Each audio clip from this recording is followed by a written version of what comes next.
हम शिव जी को आदिदेव मानते हैं। पार्वती जी या सती को हम आदि शक्ति या आद्या शक्ति इस नाम से जानते हैं।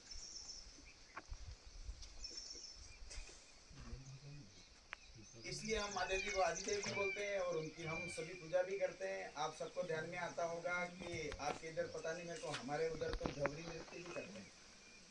अभी 1.25 महीने तक गौरी खेलेंगे वीर समाज के लोग, यानी कि हमारे समाज के लोग। वो 1.25 महीने तक ब्रह्मचर्य का पालन करके और गोरजिया माता जी को लेकर के गांव गांव घूमेंगे। ऐसा बताया जाता है कि माता गौरी 1.25 महीने तक भीलों के बीच में भीलनी बन करके रही थी, ऐसी मान्यता है। इस पर बहुत ज्यादा विचार करने की अपने को इस समय आवश्यकता नहीं है। हम प्रकृति पूजक आखिर कैसे हैं? पुराने लोग भी यहाँ पर बैठे हुए हैं, समझ में आता होगा। आज जो जंगलों में हमको गिरी कंदराएं या गुफाएं नजर आती है, तो बहुत पहले जमाने में घर नहीं हुआ करते। हम जंगलों में रहते हैं, वनों में रहते थे। जहाँ कई कस्बे होते थे तो 2 प्रकार के नाम उस समय प्रचलित होंगे। एक तो वनवासी, जो वनों में रहने वाले लोग हैं।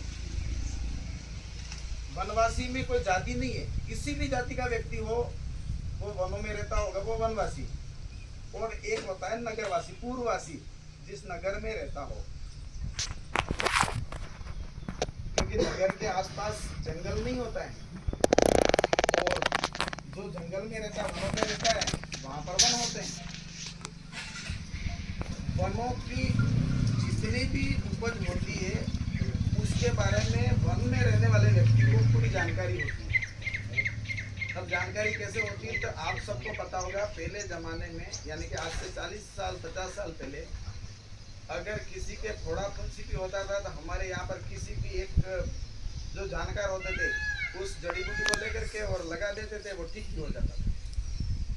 कई प्रकार की बीमारियां आज भी बड़े बुजुर्ग हैं, वो लोग उनका इलाज जानते हैं, जड़ी बूटियों से कर देते हैं। पहले अपने यहाँ पर साबुन की व्यवस्था नहीं थी, क्योंकि मेरी दरियावत में भी पोस्टिंग रही है, तो मैं उधर था। एक रीठा नाम का पेड़ आता है, और उस रीठे नाम के पेड़ के फल से वहां के लोग कपड़े धोते थे। साबुन का प्रचलन नहीं था। मैं बहुत पुराना हूँ ऐसा मत मानना, लेकिन मैं ये जानता हूँ इसलिए बता रहा हूँ। कुछ सालों पहले आपको एक बात ध्यान में आती होगी,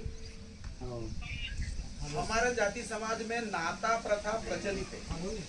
आपके इधर होता होगा मेरे को नहीं पता, लेकिन हमारे इमनी सोरा लाड़ी लिया वेन सूरी जाति की रही है। आज जो कहते हैं कि आदिवासी हिंदू नहीं है, तो एक बात आपको ध्यान में आती होगी कि इस धरती पर जितने भी धर्म या मत संप्रदाय होंगे, किसी में भी फेरा लेने की परंपरा नहीं। केवल सनातन संस्कृति या हिंदू संस्कृति को छोड़कर मुसलमानों के फेरे नहीं लेते,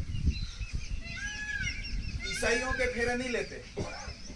फेरे कौन लेता है? तो सिर्फ और सिर्फ सनातन संस्कृति को मानने वाले लोग या हिंदू धर्म को मानने वाले लोग फेरे लेते हैं। चाहे उल्टे लेते हो चाहे सीधे लेते हो, लेकिन फेरे लेते हैं। अब फेरे कैसे लेते हैं तो आपको ध्यान में आएगा, अभी महाराज जी के शब्दों में भी आया था। हम अग्नि को बीच में प्रज्वलित करके